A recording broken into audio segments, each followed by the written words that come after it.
माँ जी, मैं बहू हूं, गुलाम नहीं। बारिश की ठंडी बूंदें खिड़की से होकर भीतर आ रही थी और अनन्या की आंखों में अपनेपन की नमी सी भर गई थी। उसे बारिश का मौसम हमेशा से पसंद था, लेकिन इस बार की बारिश में उसके चेहरे पर मुस्कान की जगह एक गहरा खालीपन था। उसके पति अर्जुन मुंबई में नौकरी करते थे और अनन्या अपने ससुराल जयपुर में अपनी सास शांति देवी के साथ रह रही थी। शादी को 1 साल हो चुका था। 1 साल में अर्जुन सिर्फ एक बार, वो भी 5 दिन के लिए घर आया था। उन कुछ पलों में भी शांति देवी ने उसे अर्जुन के साथ रहने नहीं दिया। उन्होंने कहा, थोड़ा समय हमारे साथ भी बिता लो, फिर तो हमेशा उसी के पास रहोगी। नईनवेली बहू होने के नाते अनन्या चुप रह गई थी। घर में उसका देवर नील भी था, जो हंसी मजाक कर माहौल को हल्का बनाए रखने की कोशिश करता था, लेकिन पति की कमी को कोई और भर नहीं सकता। एक दिन खिड़की से बाहर झांकते हुए अनन्या ने देखा कि पड़ोस के मिस्टर और मिसेस गुप्ता स्कूटी पर बारिश में घूमने जा रहे थे। उन्हें देख उसकी आंखें भर आई। सोचने लगी, काश मैं भी अर्जुन के साथ होती। उसी समय शांति देवी की आवाज आई, बहू, जरा गर्मा गर्म ब्रेड के पकोड़े और धनिया की तीखी चटनी बना देना, बहुत अच्छी बारिश हो रही है। अनन्या चुपचाप रसोई की ओर बढ़ गई। थोड़ी देर बाद फिर आवाज आई, सुनो बहू, मैंने अपनी सहेलियों को भी बुला लिया है, जरा पकोड़े थोड़े ज्यादा बना देना। अनन्या रसोई में व्यस्त हो गई। काम इतना होता कि वो एक पल को भी चैन नहीं ले पाती थी। शांति देवी ने तो बाई भी बहाना बनाकर हटा दी थी। जो भी काम आता अनन्या से ही करवाया जाता। नील ने थोड़ी मदद करनी चाहिए, लेकिन तभी शांति देवी ने आवाज लगाई, नील, मिसेस वर्मा को गर्मा गर्म जलेबी बहुत पसंद है, जरा जल्दी से ले आ। मेहमानों के आने के बाद अनन्या लगातार पकोड़े तलती रही। जब वो प्लेट लेकर ड्राइंग रूम में गई तो शांति देवी की एक सहेली बोली, तेरी बहू तो कमाल है, एकदम आज्ञाकारी। मेरी तो जरा सी बात पर मुंह फुला लेती है। शांति देवी खिलखिलाकर हंसते हुए बोली, अरे बहू नहीं, मेरी मुफ्त की नौकरानी है, काम इतना करवा लेती हूं कि पूछो मत। सब हंस पड़े, लेकिन ये अनन्या तक नहीं पहुंचा। समय बीतता गया। एक दिन शांति देवी का जन्मदिन था।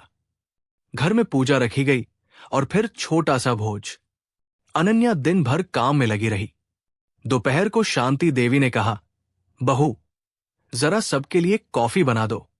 अनन्या बोली, माँ जी, रसोई में चीनी खत्म हो गई है, मैं स्टोर से लेकर आती हूं।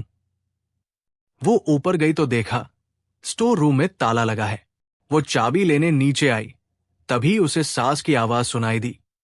वो अपनी सहेलियों से कह रही थी, सारा काम बहू ने किया है, वरना हलवाई बुलाते तो कितना खर्चा होता। मैंने तो नौकरानी भी हटा दी है, बहू से सब कुछ करवा लेती हूं। और क्या चाहिए, बस अच्छे कपड़े जेवर दे दिए, खुश रहती है। तभी पीछे खड़ी अन्या बोली, माँ जी, मुझे बहुरानी नहीं, नौकरानी ही बुलाइए, यही तो बनाकर रखा है आपने मुझे। शांति देवी चौंक गई, बहू, तुम्हारा दिमाग खराब हो गया है क्या? मेहमानों के सामने ऐसे बोलते हैं क्या? अनन्या की आंखों से आंसू बहने लगे।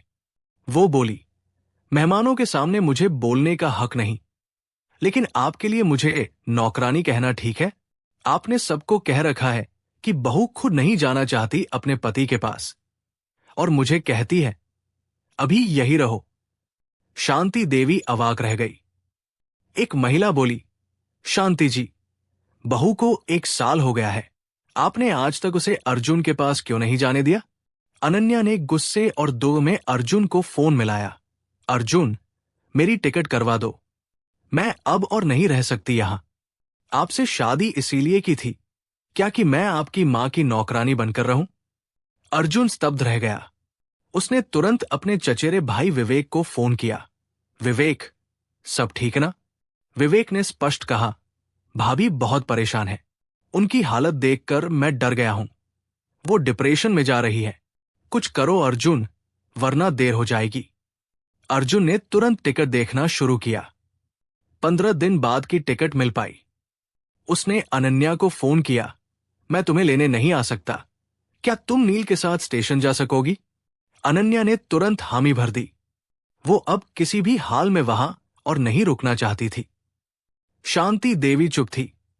अब उनके पास कहने को कुछ नहीं बचा था। जो बात वो बड़े गर्व से कह रही थी, वही उनके लिए शर्मिंदगी बन गई थी। रिश्तेदार धीरे धीरे विदा लेने लगे। किसी ने उनसे कुछ नहीं कहा, लेकिन सबकी निगाहें बहुत कुछ कह गई। अनन्या को एक अजीब सी शांति का अनुभव हो रहा था, जैसे कोई बोझ उतर गया हो। अब वो अपने पति के पास जाएगी, अपने जीवन को दोबारा नए सिरे से शुरू करेगी। सीख, एक बहू को उसके पति से दूर रखना उसकी खुशियों को छीन लेना है। बहू घर की इज्जत होती है, न कि कोई काम करने वाली। तो बताइए दोस्तों, क्या एक बहू का अपने पति के पास जाना उसका हक नहीं है? क्या एक सास को बहू की जिंदगी के हर फैसले पर अधिकार होना चाहिए? अपने विचार नीचे कमेंट में जरूर बताएं। और ऐसी ही कहानियों के लिए प्रेरक कहानी चैनल को सब्सक्राइब करें। धन्यवाद।